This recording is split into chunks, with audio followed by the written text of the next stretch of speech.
सबसे पहले आज के क्लास में हम लोग जो चैप्टर पढ़ने वाले हैं उसका नाम है आइसोमेरिज्म। ये एक ऑर्गेनिक केमिस्ट्री का चैप्टर है और चैप्टर सेकेंड है। नोमेनक्लेचर के बाद हम लोग आइसोमेरिज्म ही सीखते हैं। आइसो का मतलब क्या होता है? What do you understand by iso? Iso का मतलब होता है सेम, ठीक है। आइसोमर का मतलब होता है कि मॉलिक्यूलर फॉर्मूला सेम हो बट स्ट्रक्चर क्या हो, डिफरेंट हो, उसको आइसोमेरिज्म कहते हैं। मतलब हम कह सकते हैं कि isomerism is the concept of existence of molecules in more than one form in which same molecular formula but difference in either physical properties और chemical properties। सिंपली हम ये कहें कि आइसोमेरिज्म जो है एक तरह का कॉन्सेप्ट है।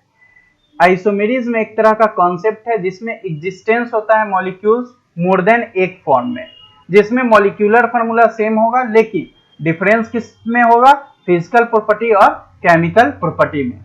या हम ऐसा भी लिख सकते हैं कि same molecular formula but different structures is called isomer and the phenomenon is called isomerism।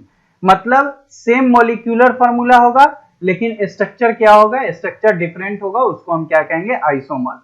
Example के तौर पे हम जानते हैं, एग्जाम्पल लेते हैं तो एग्जाम्पल के तौर पे हम मान के चलिए कि हम यहाँ पे लेते हैं C4H10।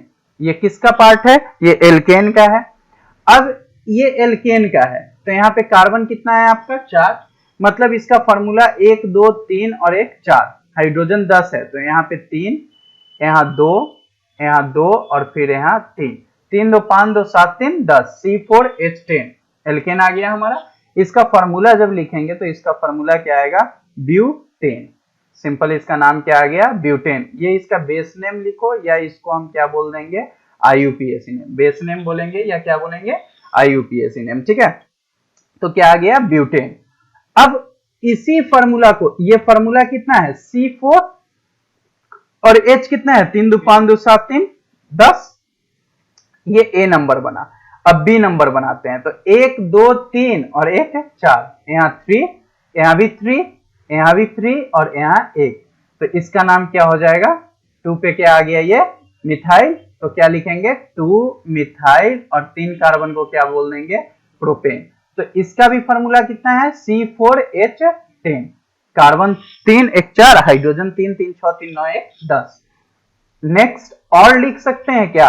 और बना सकते हैं क्या? अब तो नहीं लगता है कि बनेगा, ठीक है। अब बनेगा भी तो साइक्लिक फॉर्म में बन सकता है या और अदर फॉर्म्स में बन सकता है। तो ये जो आप बनाए हो इसका भी देखो फॉर्मूला, इसका भी कार्बन गिनो 4 और हाइड्रोजन 10 आ रहा है। और बी नंबर का भी तुम कार्बन देखो 3 और 1 4 कार्बन और हाइड्रोजन 10 आ रहा है। मतलब मॉलिक्यूलर फॉर्मूला इसका भी C4H10 है और इसका भी मॉलिक्यूलर फॉर्मूला C4H10 है। फर्क किस चीज में है? फर्क है अरेंजमेंट में। ये मेन चेन 4 कार्बन का है और ये मेन चेन कितने कार्बन का है? 3 कार्बन का। ये मेन चेन आपका है 4 कार्बन का, आप देख रहे हो, और ये मेन चेन है आपका कितने कार्बन का?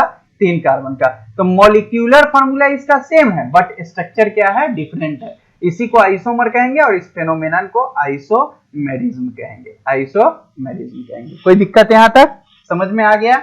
नेक्स्ट अब हम देखते हैं कि आइसोमेरिज्म जो है, आइसोमेरिज्म की अगर हम चर्चा करते हैं तो ये जो आइसोमेरिज्म है, ये आइसोमर्स जो है, आइसोमर्स 2 प्रकार का होता है, ठीक है। एक होता है हमारा स्ट्रक्चरल आइसोमर और एक होता है हमारा क्या, stereo isomers.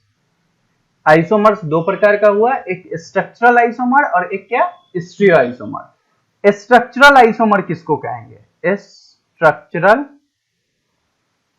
Isomer. Structural isomer उसको कहेंगे वैसा आइसोमर जिसका फार्मूला सेम हो लेकिन स्ट्रक्चर क्या हो, स्ट्रक्चर अलग हो। मतलब हम कह सकते हैं कि आर दोज स्ट्रक्चरल आइसोमर में लिखेंगे, structural isomer are those molecules which have same molecular formula। molecular formula क्या होगा, सेम होगा, बट क्या लिखेंगे, but different structural formula, but different structural formula is called क्या, स्ट्रक्चरल आइसोमर। उसको क्या कहेंगे, स्ट्रक्चर। जैसे एग्जांपल लिए थे ना C4H10 का, CH3 CH2 CH2 CH3, ये फार्मूला किस चीज का है, C4H10 का। और B नंबर बनाते हैं तो CH3 CH CH3 और CH3, ये भी फार्मूला किस चीज का है, C4H10 का। फर्क किस चीज का है, तो ये भी C4H10 का है हमारा और ये भी C4H10 का फार्मूला है, बट इसका मेन चेन जो है वो कितने कार्बन का है, 3 कार्बन का है, और इसका मेन चेन आपका 3 कार्बन का है, ठीक है, और इसका मेन चेन आपका कितने कार्बन का है, 4 कार्बन का है। तो हम क्या बोल दिए हैं कि मॉलिक्यूलर फार्मूला आपका सेम होगा लेकिन स्ट्रक्चर फार्मूला क्या होगा, अलग होगा। तो इसी को हम लोग क्या कहते हैं, इसी को हम लोग स्ट्रक्चरल आइसोमर कहते हैं। इसको हम लोग क्या कहते हैं, स्ट्रक्चरल आइसोमर। कोई दिक्कत नहीं। अब हम लोग पढ़ते हैं किस चीज को, स्टीरियो आइसोमर। अब किस चीज को पढ़ेंगे, स्टीरियो आइसोमर्स। स्टीरियो आइसोमर्स किसको कहते हैं, तो यहां पे लिख सकते हैं are those molecules which have same molecular formula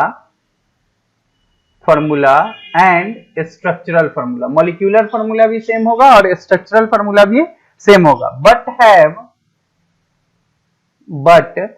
have difference।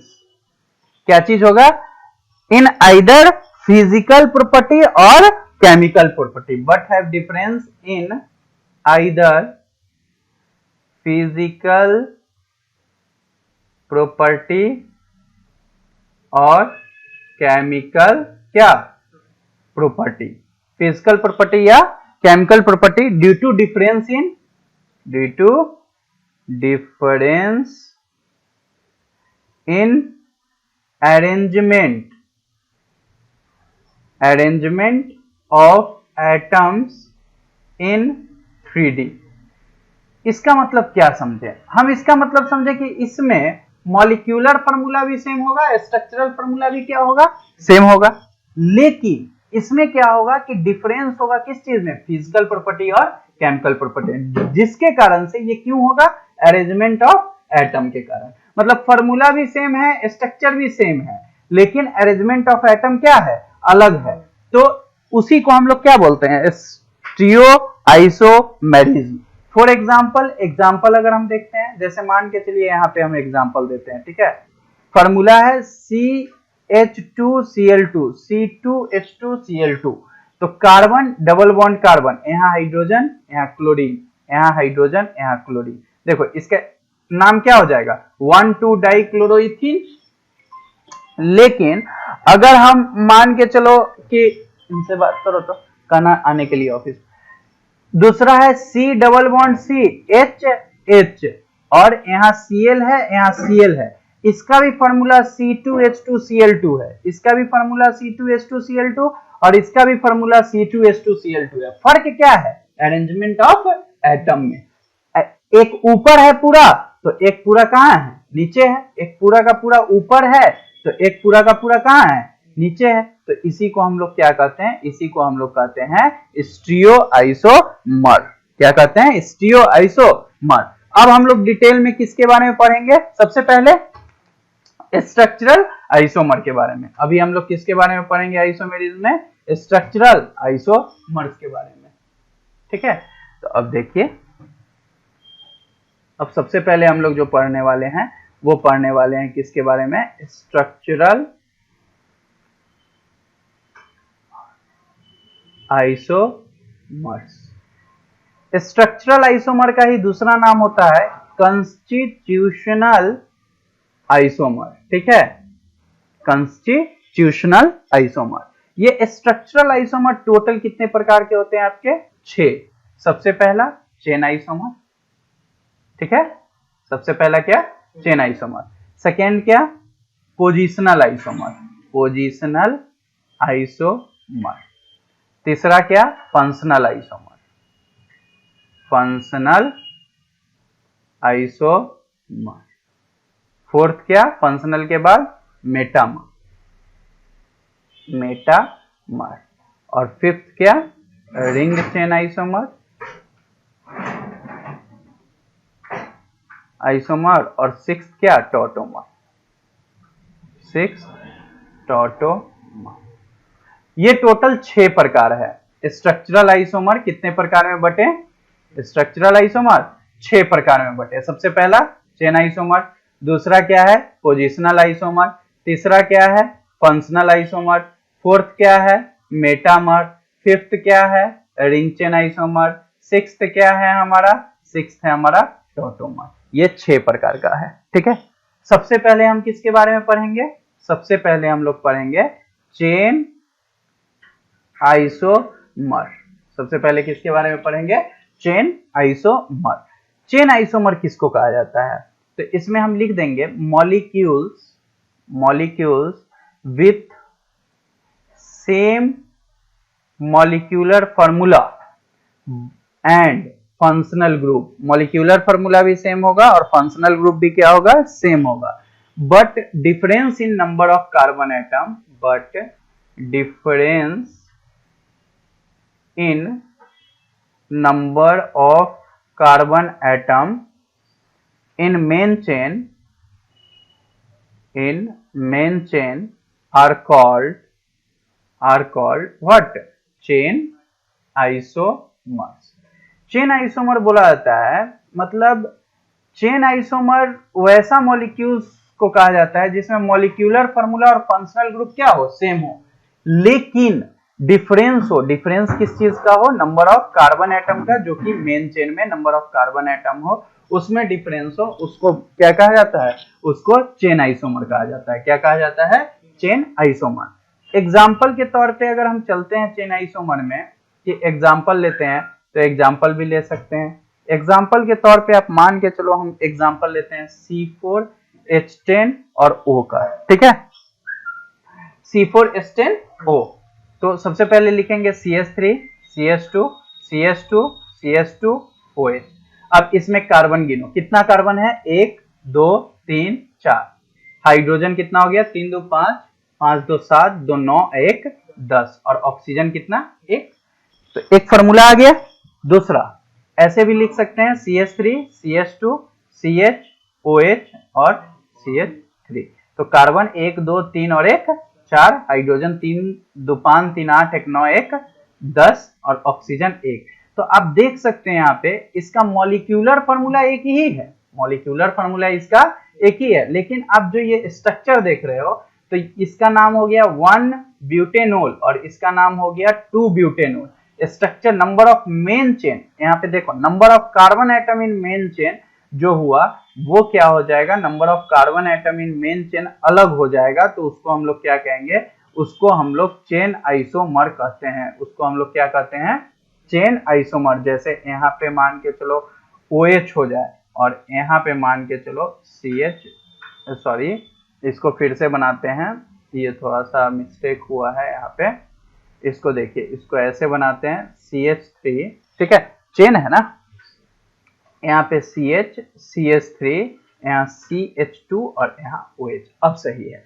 अब क्या है कि अब देखो इसका मेन चेन कितना कार्बन का हो गया, 3 कार्बन, और इसका मेन चेन कितना कार्बन का है, 4 कार्बन। तो यहाँ 4 कार्बन का है, यहाँ 3 कार्बन का मेन चेन। तो फार्मूला दोनों का सेम है, C4H10O C4H10O, फार्मूला दोनों का सेम है, मॉलिक्यूलर फार्मूला सेम है, फंक्शनल ग्रुप भी अल्कोहल अल्कोहल दोनों का, ये भी अल्कोहल है और ये भी अल्कोहल है, दोनों का सेम है। बट दिक्कत कहाँ है, दिक्कत कहाँ आया, नंबर ऑफ, किसमें, नंबर ऑफ मेन चेन में, नंबर ऑफ कार्बन एटम के मेन चेन में। तो चेन आइसोमर उसको कहते हैं, वैसा आइसोमर जिसमें मॉलिक्यूलर फार्मूला सेम हो, फंक्शनल ग्रुप सेम हो, लेकिन नंबर ऑफ कार्बन एटम क्या हो, अलग हो, उसको हम क्या कहते हैं, चेन आइसोमर। नेक्स्ट हम लोग सीखेंगे किसके बारे में, पोजिशनल आइसोमर। सेकेंड है आपका क्या, पोजिशनल आइसोमर्स। पोजिशनल आइसोमर कहा जाता है molecules with same molecular formula and functional group but difference in position of functional group is known as positional isomer. मतलब हम इसको लिखना चाहें तो positional isomer are molecules, positional isomer भी क्या होता है, मॉलिक्यूल्स होता है with same molecular formula and functional group but difference in position in either substituent functional group, double bond और ट्रिपल बॉन्ड। तो सिंपली हम क्या बोलें, सिंपली बोलें कि पोजिशनल आइसोमर उस आइसोमर को कहा जाता है, पोजिशनल आइसोमर उस आइसोमर को कहा जाता है जिसमें पोजिशनल आइसोमर ऐसा मॉलिक्यूल है जिसका मॉलिक्यूलर फार्मूला सेम होगा, फंक्शनल ग्रुप भी सेम होगा, लेकिन डिफरेंस कहां होगा, पोजीशन पे। किसके पोजीशन पे, आइदर सब्स्टिट्यूएंट पे मतलब ब्रांच पे, या फंक्शनल ग्रुप पे, या डबल बॉन्ड पे, या ट्रिपल बॉन्ड पे। जैसे कि एग्जांपल के तौर पे चलते हैं हम, जैसे हम सेम फार्मूला लेते हैं वही वाला OH वाला, ठीक है, C4H10O जो हमारा था, C4H10 और क्या था, O था, ठीक है।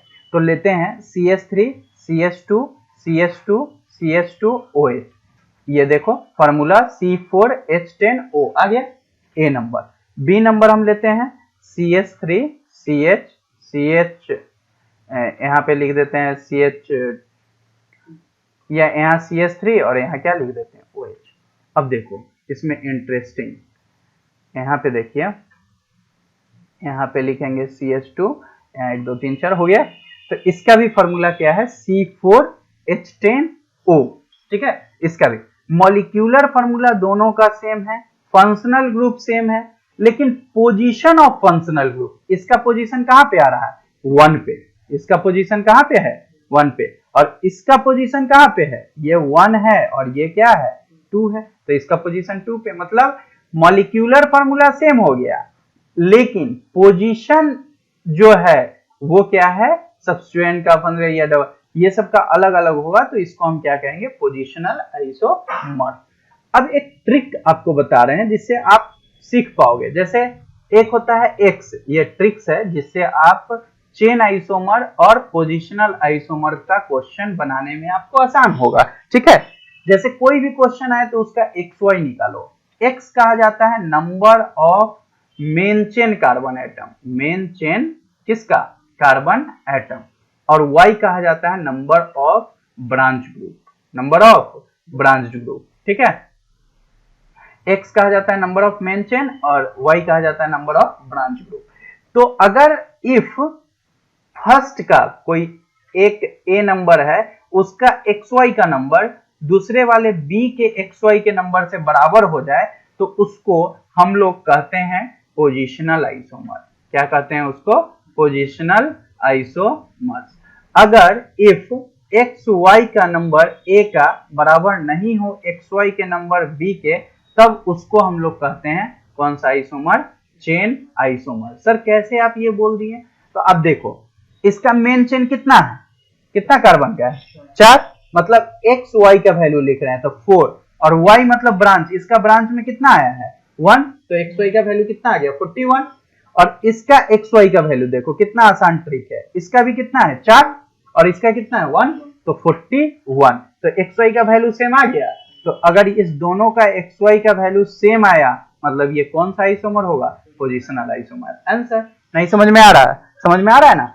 अब इस पे हम क्वेश्चंस करते हैं पोजिशनल और चेन पे, ठीक है। जैसे यहाँ पे क्वेश्चन हम लिखते हैं, identify chain isomer and positional isomer. Identify chain isomer and positional isomer. अब क्वेश्चन क्या है ये समझिए। सबसे फर्स्ट क्वेश्चन लिख के दे रहा है इस तरीके से, यहाँ डबल बॉन्ड दिया एंड दूसरा इस तरीके से दे दिया। तो सबसे पहले ये ए नंबर है और ये बी नंबर है। अब हमको कह रहा है कि बताइए इसमें चेन आइसोमर पोजिशनल आइसोमर ये बताइए क्या है।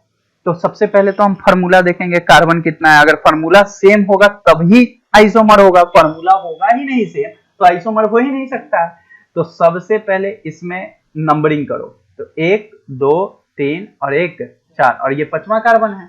इसमें नंबरिंग करेंगे 1 2 3 4 5, मतलब 5 कार्बन दोनों में है, मतलब फार्मूला सेम है। मतलब इस पे हम कैटेगराइज कर सकते हैं कि ये चेन है या ये पोजिशनल है।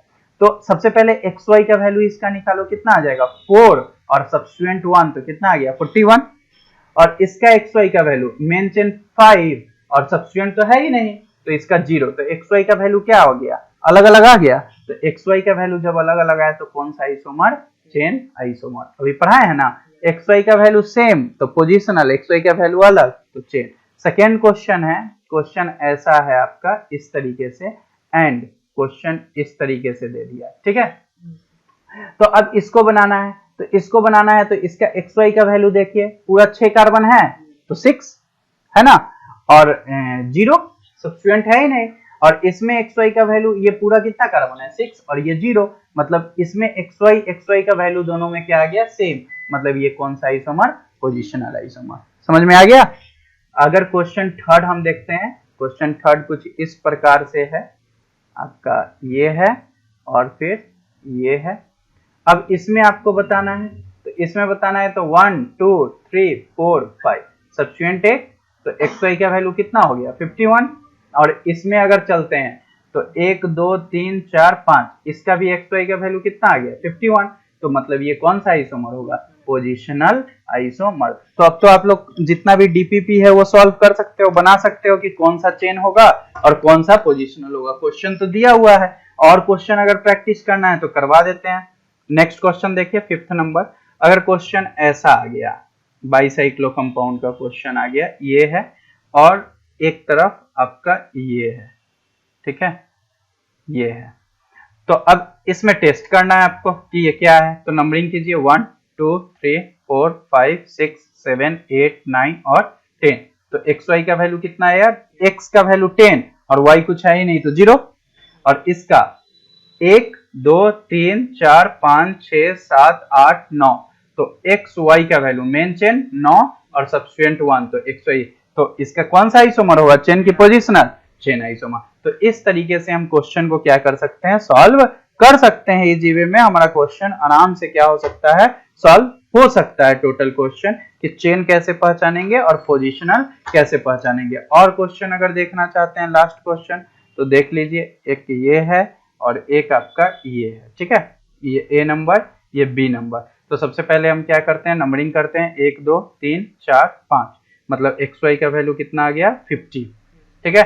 इसका XY का वैल्यू कितना आएगा 3 4 5, इसका भी 50, मतलब दोनों का XY का वैल्यू सेम, मतलब ये कौन सा आइसोमर होगा? पोजिशनल आइसोमर हो जाएगा। कौन सा आइसोमर? पोजिशनल आइसोमर, ठीक है। समझ में आ गया सबको? नेक्स्ट पोजिशन, उसके बाद हम लोग सीखते हैं काउंटिंग ऑफ आइसोमर। उसके बाद हम लोग सीखेंगे क्या चीज? काउंटिंग ऑफ आइसोमर्स, ठीक है। क्वेश्चन क्या कर रहा है? क्वेश्चन कह रहा है calculate the minimum number of carbon atom required for an alkane, for an क्या लिखा है? Alkane. Calculate the minimum number of carbon atom required for an alkane to show chain isomer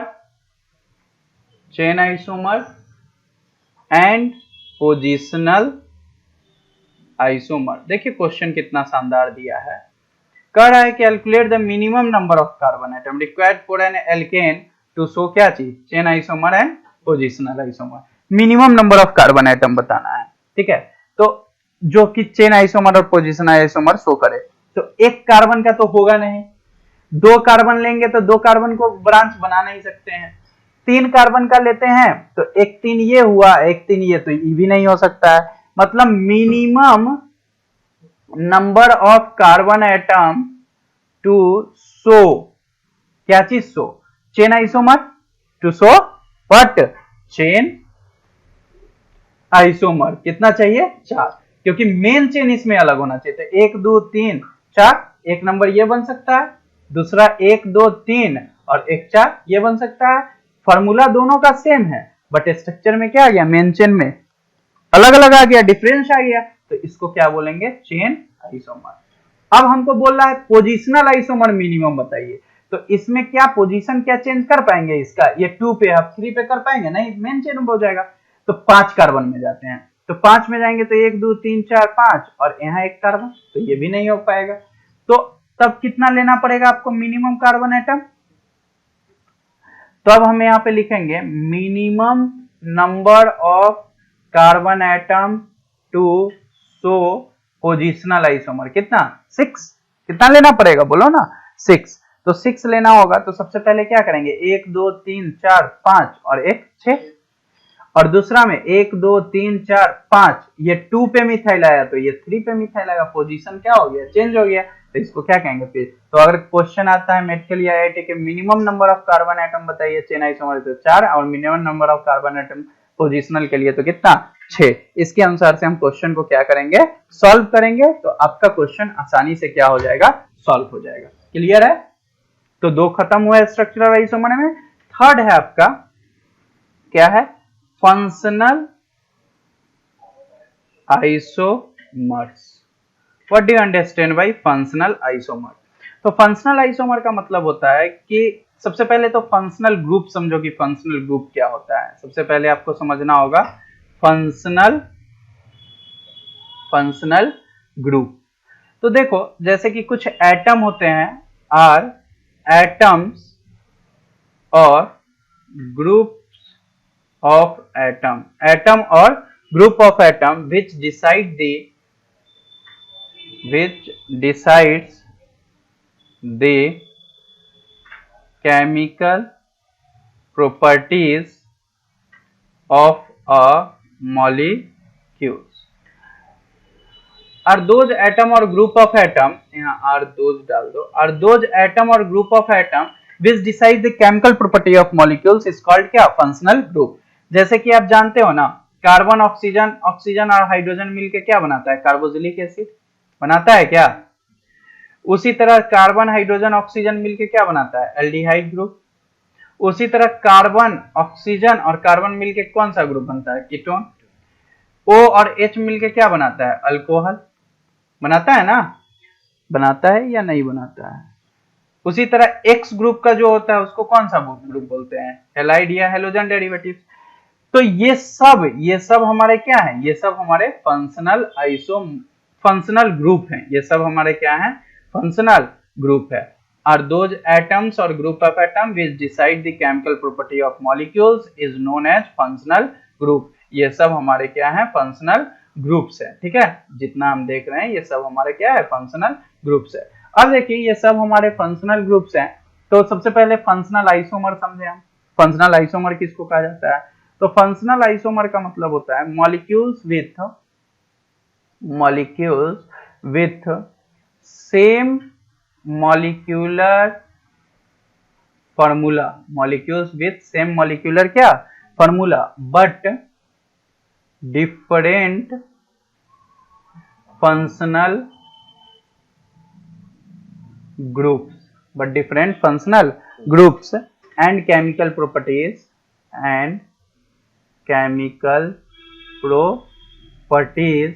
are called functional isomers।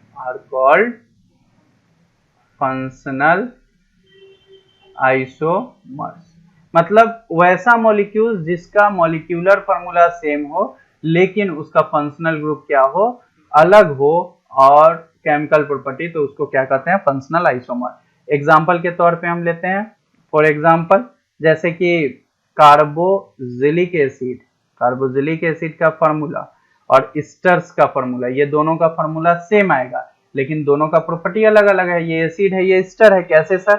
तो एक छोटा सा formula लेते हैं, carbon 3 है, हाइड्रोजन 3 2 5 और एक 6 लग जाएगा, ऑक्सीजन 2, तो इससे कार्बोजिलिक एसिड बनाओ, CH3 CH2 C double bond OH, क्या बन गया? Propanoic acid.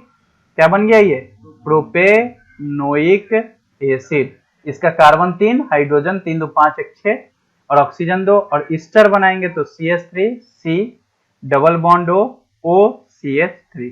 इसका भी कार्बन कितना है? 3, हाइड्रोजन 6, ऑक्सीजन 2। इसको क्या कहेंगे? मिथाइल, 2 कार्बन का इथेनोएट, पढ़ा है ना, मिथाइल इथेनोएट नोमेनक्लेचर में होता है। तो आप देख सकते हैं यहाँ पे कि इसका मॉलिक्यूलर फार्मूला एक ही है, मॉलिक्यूलर फार्मूला एक ही है, लेकिन आपका ये जो एसिड, एक एसिड बना इस फार्मूला से, तो एक क्या बना? आपका ईस्टर बना। तो इसी को हम लोग क्या कहते हैं? फंक्शनल आइसोमर्स कहते हैं। क्या कहते हैं? फंक्शनल। इस तरह से बहुत सारे एग्जाम्पल है, और 2-3 एग्जाम्पल आपको हम बता देते हैं, जैसे कि आप जान लो। नेक्स्ट एग्जाम्पल, अल्कोहल्स ले लो और ईथर ले लो, ठीक है, अल्कोहल्स ले लो और ईथर ले लो। कार्बन 3, हाइड्रोजन 3 2 5 2 7 1 8 और ऑक्सीजन 1। अल्कोहल बनाना है तो CH3 CH2 CH2 और OH कर दो। कार्बन 3, हाइड्रोजन 7, हाइड्रोजन 3 2 5 2 7 1 8 और ऑक्सीजन 1, तो इसको, इसका क्या नाम हो जाएगा? Propanol, 1 propanol. और अगर इससे ईथर बनाना है तो CH3 CH2 OCH3, 3 2 5 3 8, oxygen 1, carbon 3, इसका नाम क्या हो जाएगा? एल्कोक्सी एल्केन बताए हैं, तो क्या लिखेंगे? Methoxy ethane. तो ये ईथर बन गया। तो एक तुम्हारा ईथर बना, ये तुम्हारा क्या बन गया बताओ? ईथर बना। और एक तुम्हारा क्या बन गया? एक तुम्हारा अल्कोहल बन गया। मॉलिक्यूलर फार्मूला क्या है तुम्हारा? मॉलिक्यूलर फार्मूला तो सेम है तुम्हारा, है ना, मॉलिक्यूलर फार्मूला सेम है, लेकिन दोनों का ये क्या हो गया? अलग अलग हो गया। तो एक ये भी एग्जांपल अल्कोहल ईथर का ले सकते हैं, ठीक है। ऐसा ऐसा बहुत एग्जांपल होगा, थायोल्स, थायोस्टर, एल्डिहाइड, कीटोन। अगर और एग्जांपल लेना चाहते हो तो एक और ले लो, जैसे जैसे और एग्जांपल लेना चाहते हो तो आप ले लो एल्डिहाइड और कीटोन्स, ठीक है। जैसे मान के चलो कि एल्डिहाइड बनाते हैं, तो carbon CH3 CH2 C double bond OH, formula क्या आ गया? कार्बन 3 3 2 5 1 6 हाइड्रोजन और ऑक्सीजन 1 आया। ये एल्डिहाइड है, ये A नंबर।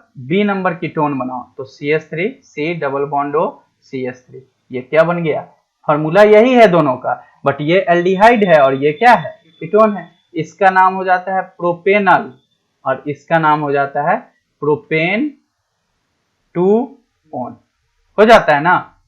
जैसे ये एल्डिहाइड और कीटोन का एग्जांपल लिए, तो ये तुम्हारा क्या बन गया? ये तुम्हारा एल्डिहाइड बन गया इस फॉर्मूला से, और ये तुम्हारा क्या बन गया? ये तुम्हारा क्या बन गया? ये तुम्हारा कीटोन बन गया। समझ गया फंक्शनल ग्रुप किसको कहते हैं? फंक्शनल ग्रुप का मतलब क्या होता है, समझ गया, ठीक है। और फंक्शनल आइसोमर तो समझ ही गए कि फंक्शनल आइसोमर क्या होता है। फोर्थ है तुम्हारा metamer. What do you understand by metamer? Metamer का मतलब हम क्या समझते हैं, ठीक है। फोर्थ है आपका मेटामर। मेटामर किसको बोला जाता है? मेटामर कहा जाता है compounds having the same molecular formula but different in number of carbon atom on alkyl group on either side of the functional group are called metamers, ठीक है। and the properties is known as metamerism। मतलब इसका अगर definition हमको लिखना हो तो क्या लिखेंगे? Compounds having the same molecular formula but different number of carbon atom or alkyl group on either side of the functional group are called क्या, metamers, and the phenomenon is called metamerism. Second point, metamers have different physical but same chemical properties. अब इसका मतलब समझिए, metamers किसको कहते हैं, metamers का मतलब क्या होता है। मेटामर्स का मतलब होता है वो ऐसा कंपाउंड जिसका मॉलिक्यूलर फार्मूला सेम हो लेकिन उसके दोनों तरफ जो number of carbon atom alkyl group हो दोनों साइड, वो क्या करे, वो डिफरेंशिएट करे, इधर उधर करे, उसको क्या कहते हैं, मेटामर्स कहते हैं। मेटामर्स का फिजिकल प्रॉपर्टी डिफरेंट होगा बट केमिकल प्रॉपर्टी क्या होगा, केमिकल प्रॉपर्टी सेम होगा। कैसे सर, तब देखिए, मेटामर डाइवैलेंट ट्राइवैलेंट में एग्जिस्ट करता है, मोनोवैलेंट में एग्जिस्ट नहीं करेगा। जैसे एग्जांपल के तौर पे हम छोटा सा एग्जांपल आपको बताते हैं, जैसे CH3 CH2 CH2O CH3 लिख दिए ए नंबर, इसका फॉर्मूला क्या हो गया, कार्बन 4 3 2 5 2 7 3 10 और ऑक्सीजन क्या 1। नाम लिखेंगे, इथर है तो क्या हो जाएगा मिथॉक्सी, और यहाँ क्या हो जाएगा 3 कार्बन का प्रोपेन। ठीक है, अब इस एल्काइल ग्रुप को उठा के इधर फेंको ऑक्सीजन, ऑक्सीजन तुम्हारा क्या है, फंक्शनल ग्रुप है। ठीक है, तो ऑक्सीजन रहने देते हैं, इधर CH3 CH2 एक CH2 को उधर फेंके और फिर CH3, ये बी नंबर, फॉर्मूला यही है, बस नाम क्या हो जाएगा इथॉक्सी इथेन। तो आप यहां से देख रहे हो बाबू कि इधर जो फंक्शनल ग्रुप जो है हमारा, ये हमारा फंक्शनल ग्रुप है, ये हमारा क्या है फंक्शनल। तो फंक्शनल ग्रुप के इस साइड आपका एक कार्बन है और इसके फंक्शनल ग्रुप के इस साइड कितना कार्बन है, 2। इसके इस साइड 3 कार्बन है और इसके इस साइड कितना कार्बन है, 2। तो इसी को मेटामर कहते हैं, मतलब number of carbon atom either side functional group के क्या होते रहे, बदलते रहे, तो इसको हम क्या कहते हैं, मेटामर कहते हैं। कोई दिक्कत नहीं। अब इसके बाद फिफ्थ है आपका रिंग चेन आइसोमर्स। फिफ्थ है रिंग चेन आइसोमर्स। इसमें लिखेंगे इफ, नाम से ही पता चल रहा है, one isomer has open chain structure, एक आइसोमर के पास कैसा स्ट्रक्चर है बाबू, open chain structure, and the other has cyclic structure, then isomers are known as ring chain isomerism. ठीक है, and the isomerism between them is called ring chain isomerism। मतलब ये किसको बोला जाता है समझिएगा, if one isomer has open chain structure, एक आइसोमर के पास ओपन चेन स्ट्रक्चर है, एंड और अदर है साइक्लिक स्ट्रक्चर, इज कॉल्ड क्या, रिंग चेन आइसोमर, उसको रिंग चेन आइसोमर कहेंगे। क्या कहेंगे, ring chain isomer. For example देखते हैं हम, जैसे मान के चलिए C5H10 है। ठीक है, तो C5H10 का बनाते हैं CH2 double bond CH single, CH2 और CH2 और CH3।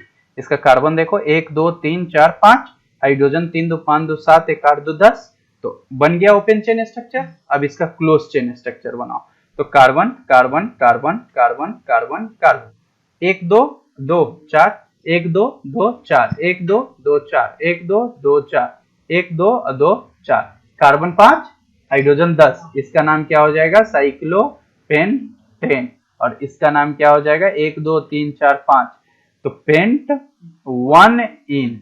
तो ये ओपन चेन स्ट्रक्चर आया और ये क्लोज चेन स्ट्रक्चर आया, मतलब फार्मूला एक ही हो और एक ही फार्मूला से ओपन चेन स्ट्रक्चर और क्लोज चेन स्ट्रक्चर मिले, तो उसी को कहा जाता है रिंग, मतलब दिस, एंड चेन मतलब दिस, इसी दोनों को मिला के बनता है रिंग चेन आइसोमर। क्या बनता है, रिंग चेन आइसोमर। क्लियर बात, दोनों अलग अलग है ना, तो इसको बोलते हैं रिंग चेन आइसोमर। आगे बढ़े, नेक्स्ट है आपका counting of isomers. Counting of isomers, तो इसको निकालने के लिए हमको सीखना है DU या IHD। DU का मतलब होता है degree of unsaturation, degree of unsaturation, और ISD का मतलब होता है index of hydrogen deficiency, index of hydrogen deficiency, और DU का मतलब डिग्री ऑफ अनसैचुरेशन। तो अगर IHD या DU निकाले तो इसका फॉर्मूला होता है 1/2 into 2 into C plus 2 minus M plus T, यही होता है। ISD is equal to 1/2 into 2, 1/2 into 2 into C plus 2 minus M plus T, ये ISD का फॉर्मूला होता है, या DU भी हम इसको बोलते हैं। यहाँ पे ये जो वेयर, यहाँ पे हम लिख सकते हैं ये C जो है ये नंबर ऑफ कार्बन आइटम है, ये M जो है ये क्या है, मोनो वायलेंट एटम है, और T क्या है हमारा, ट्राई वायलेंट। T क्या है, ट्राई वायलेंट। अगर हमको कोई पूछ रहा है, क्वेश्चन दे रहा है कि C4H8 है, इसका DU निकालो, C4H8 है, क्या निकालो, DU निकालो। तो कैसे निकालेंगे, तो IHD या DU is equal to 1/2 into 2 into carbon यहाँ कितना दिया है 4 प्लस 2 माइनस मोनोवैलेंट मतलब जिसका वैलेंसी 1 हो, तो हाइड्रोजन कितना है 8, और ट्राईवैलेंट तो है ही नहीं, तो हटा दो, 0 है, प्लस 0, तो क्या हो जाएगा बताओ, 1/2, 4 2 जा 8 और 2 10, और 10 में से 8 गया 2 हुआ, तो 1/2 इंटू 2 मतलब कितना DU आ गया 1, समझ में आ रहा है, तो DU आ गया 1, मतलब अगर DU 1 आया मतलब इसका ये होता है कि जो स्ट्रक्चर बनेगा, जो ओपन चेन का स्ट्रक्चर बनेगा उसमें एक डबल बॉन्ड आएगा, और साइक्लिक में एक भी डबल बॉन्ड नहीं आएगा। DU1 का मतलब हो गया कि ओपन चेन में आपका एक डबल बॉन्ड आएगा और साइक्लिक में कोई भी डबल बॉन्ड नहीं आएगा। कैसे सर, तो इसका पूछ देगा C4H8 का IIT में कि टोटल नंबर ऑफ आइसोमर्स बताइए C4H8 का कितना हो जाएगा, ठीक है। तो C4H8 का तो सबसे पहला बनाएंगे 1 2 3 और 1 4, यहाँ डबल बॉन्ड लगा दो, ठीक है। दूसरा बना देंगे कार्बन 1 2 3 4, यहाँ डबल बॉन्ड लगा दो, अब यहाँ तो नहीं लगा सकते हैं क्योंकि ये बराबर हो जाएगा, फिर क्या कर दो 1 2 3 और 1 4 यहाँ लगा दो, ठीक है। फिर यहाँ भी नहीं लगा सकते, यहाँ भी नहीं लगा सकते, मतलब ओपन चेन, रिंग चेन नहीं, चेन स्ट्रक्चर कितना आया टोटल 3। अब हम चलते हैं रिंग में, तो C4H8 है तो एक ये कार्बन 4 हाइड्रोजन 8 आ जाएगा, और पांचवा आपका ये हो जाएगा, ठीक है, C 1 2 3 और 1 4, तो C4H8 मतलब टोटल आइसोमरेसिस का कितना बना 5 बन, तो इसी को कहा जाता है। DU निकालने से यही फायदा होता है कि अगर एक आया मतलब समझ गए कि एक डबल बॉन्ड होगा किसमें, चेन में, और रिंग में कोई भी डबल बॉन्ड नहीं, सिंगल, तो इसी को कहा जाता है DU। इससे हम ये चीज फाइंड आउट करते हैं। इसके बाद बहुत सारा DPP क्वेश्चन हम डाल देंगे, आप लोग देखिए बनाइए। ये स्ट्रक्चरल आइसोमर कंप्लीट हुआ, एक टॉटोमर बचा वो हम पढ़ाते हैं GOC में। Thank you.